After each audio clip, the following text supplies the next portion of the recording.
সুষ্ঠু অবাধ নির্বাচনের প্রত্যাশা মানুষের, সরকারও সেই প্রত্যাশা আহ, রাখছে এবং প্রতিশ্রুতি দিচ্ছে মানুষকে আমরা দেখছি, কিন্তু অবাধ সুষ্ঠু নির্বাচন হবে না এই কথাটি আমরা জামাতের পক্ষ থেকে এবং জামাতের জোটের পক্ষ থেকে অন্যান্য দলগুলো এই কথাটি বলছে। আপনি কিভাবে দেখছেন আসলে, মানে অবাধ সুষ্ঠু নির্বাচনের জন্য সরকারের বা নির্বাচন কমিশনের প্রস্তুতি কিভাবে দেখছেন? এবং একটা নির্বাচন, সুষ্ঠু নির্বাচন হওয়া এবং একটা শান্তিপূর্ণ নির্বাচন হওয়া বাংলাদেশের গণতান্ত্রিক যে এখন গণতন্ত্রের পথে যাওয়ার ক্ষেত্রে এটা একটা একদম মানে অবশ্যম্ভাবী শর্ত। এবং এই জায়গাটাতে আমরা বিশেষ করে শরীফ ওসমান হাদির উপর যে হামলা এবং তারপরে তার মানে তার মৃত্যু এবং তারপর থেকে শুরু করে যা যা ঘটেছে বাংলাদেশে, এবং আজকেও বোধহয় একজন রাজনৈতিক কর্মীকে হত্যা করা হয়েছে বসুন্ধরার পেছনে।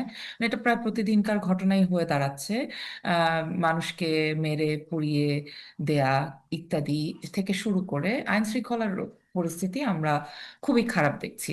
এবং এই আইন শৃঙ্খলা পরিস্থিতির এরকম হয়ে ওঠা এটা কিন্তু একদিনে হয়নি।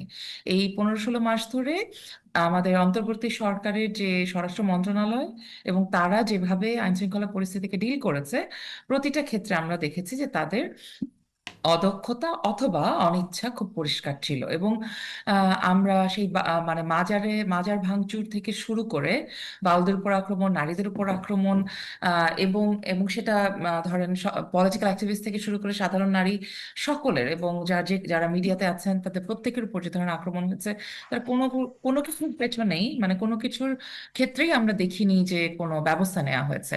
তার ফলশ্রুতিতে এখন এই জাতীয় একটা মব বাজি, একটা সহিংসতা, এগুলোকে তৈরি করাটা আহ বিভিন্ন পক্ষের সহজ হচ্ছে।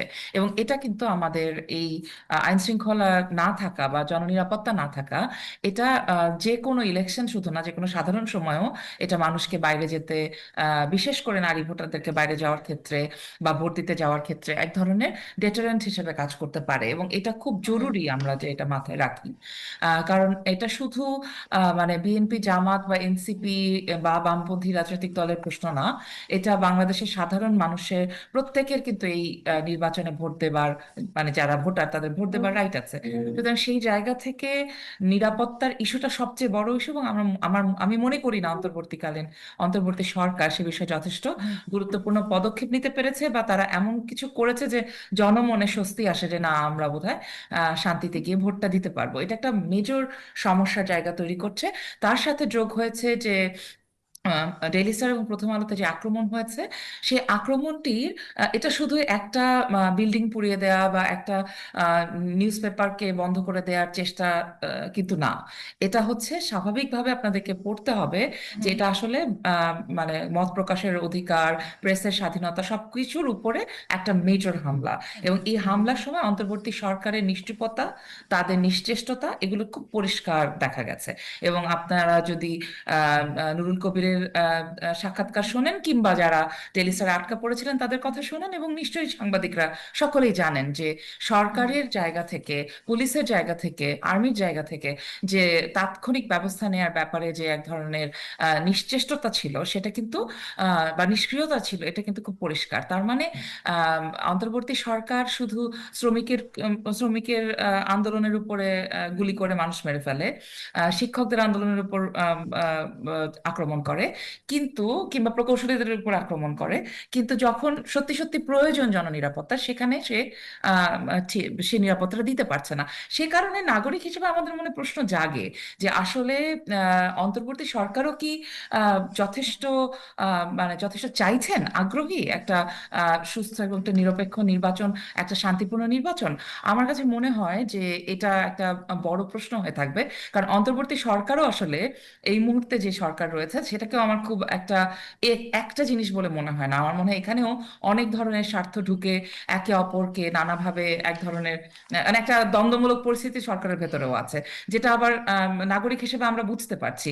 এর কোনোটাই কিন্তু আমাদেরকে আশঙ্কা থেকে মুক্তি দিচ্ছে না, বরং আমাদেরকে আরো বেশি আশঙ্কিত করছে। কিন্তু এই ক্ষেত্রে আমার কাছে মনে হয় রাজনৈতিক দলগুলোর অনেক বড় ভূমিকা নেবার আছে। তারা আম, ঐকমত্য কমিশনের নামে অনেক লম্বা সময় আলাপ আলোচনা করেছেন। ধরে নিচ্ছি তাদের সকলেরই ব্যক্তিগত যোগাযোগ এবং সম্পর্ক ভালো। আমার মনে হয় মানে তাদের নিজেদের প্রয়োজনে এবং দেশের জন্য আসলে তাদের এই নির্বাচনটা শান্তিপূর্ণভাবে যাতে হয়, সেটাই আসলে একমাত্র প্রায়োরিটি হওয়ার কথা। সেটাই সকলে মিলে চেষ্টা করার কথা। হুম আহ, রাজনৈতিক দলগুলো যে তারা জুলাই সনদেই যে কথা বলেছে সেগুলো ভুলে গেছে, সেগুলো তো আছেই। সুতরাং যেমন ধরেন নারীর 5% মনোনয়ন, যেটা যেটা একদম মেনে নেওয়ার মতো হুম না, হুম সেই মনোনয়নও হুম কিন্তু তারা দেন নাই। সুতরাং আমরা হুম রাজনৈতিক দলগুলোর উপর ভরসা করতে পারছি না, রাজনৈতিক দলগুলোকে হুম আস্থায় আনতে পারছি না, কারণ তারা হুম নিজেরাই তাদের কয়েকদিন আগে করা জুলাই সনদে করা প্রতিজ্ঞা হুম প্রতিশ্রুতি কিন্তু তারা এখন রাখছেন না। সুতরাং এই পরিস্থিতিতে তারা যদি ভূমিকা না নেন, তারা যদি একসাথে হুম না হন, তাহলে প্রচুর প্রাণহানি বা মানে এক ধরনের সহিংসতার সম্ভাবনা কিন্তু আমরা উড়িয়ে দিতে পারছি না। দেখতে পাচ্ছি।